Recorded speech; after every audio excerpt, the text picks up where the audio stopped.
Nasa kote ng Bulacan PNP ang mahigit 1 milyong pisong halaga ng ilegal na droga sa ikinasang buy-bust operation sa Barangay Tibag, Pulilan, Bulacan.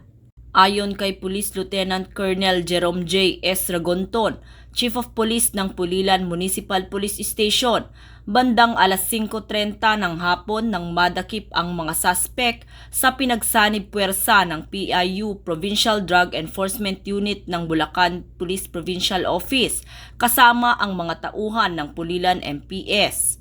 Timbog ang mga suspect na sina alias John John, 40 anyos, residente ng Barangay Poblasyon, Baliwag, Bulacan.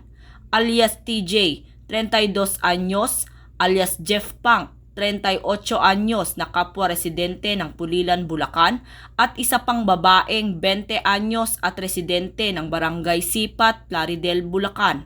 Nakumpiska sa mga suspect ang 8 pakete ng hininalang shabu na may humigit kumulang 150.1 grams at may standard drug price na 1,020,680 pesos.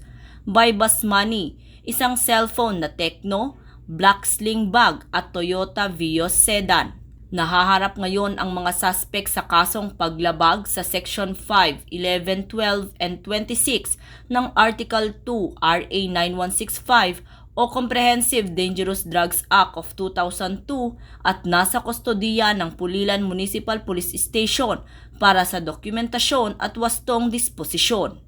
Mula dito sa Bulacan Police Provincial Office, ako ang inyong PNN correspondent, Patrolwoman Pearl Cristalin Javier, alagad ng batas, tagataguyod ng Balitang Pulis.